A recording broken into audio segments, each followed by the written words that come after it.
Welcome back, Pixel Nation Comics Division here. How the hell are you? So, the other day I made a reaction video to Star Wars Episode 9, and there's something I intentionally left out because I want to talk about it in more detail. Could you guess what it was? If you answered Emperor Palpatine, you answered correctly. If you answered Clifford the Big Red Dog, I'll give you half credit and a date with the Crushinator. Also, I wanted to talk about this article as well because it deals with the Emperor. Why Star Wars, the erection of Skywalker, needs to bring back the Emperor. Okay, folks.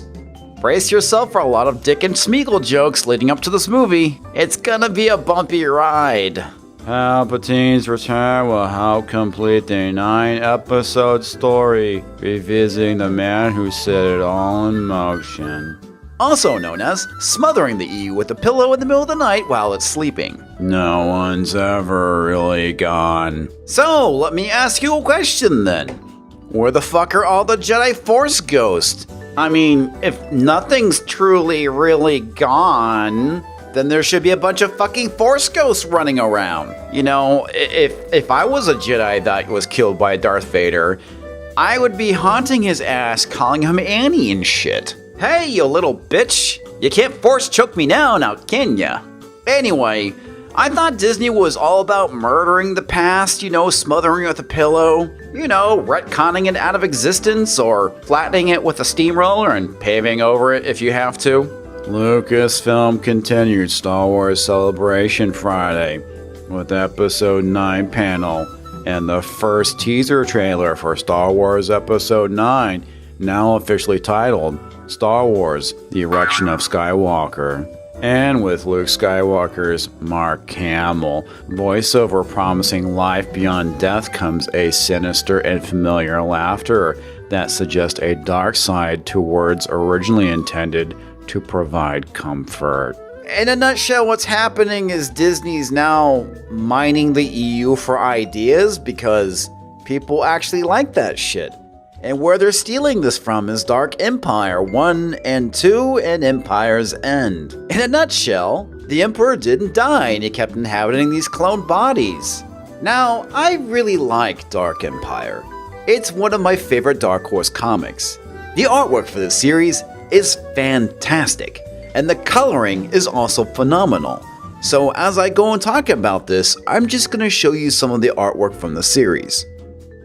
Anyway, I own all the floppy issues, along with 2 copies of the trade and 2 copies of the Weston Games RPG sourcebook. So yeah, I like the story a little bit, and I don't necessarily want to see it get ruined by Disney. And if you're not moved by this artwork, then your brain is severely broken. But I digress. So, there's another thing in this article that makes my head want to explode. If The Last Jedi was about putting the Jedi and their idea of their infallible goodness to rest, then Erection of Skywalker may be about Rey's journey to bury the Sith and their ideology and allow for the new terminology to describe Force users, Skywalkers. So, when the title was officially announced, there was this voice in the back of my head saying, they're gonna be calling Force users Skywalkers, aren't they? Shut up. Shh. Stop. No. Stay quiet. Don't say any more. You're giving them ideas. Seriously. They can't be that fucking stupid. I'm pretty sure they are really that fucking stupid. Though the Emperor was killed by Darth Vader in Return of the Jedi, 1983. The Dark Horse comic series, Dark Empire, 1995. Dark Empire 2, 1995. And Empire's End, 1997. Chronicle Palpatine's return through younger and healthier clones, and his continued desire to make Luke his apprentice.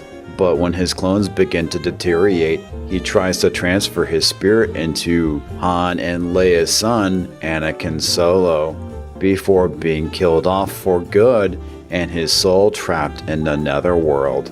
Look, I get it. It's not like Disney can take these stories away from us.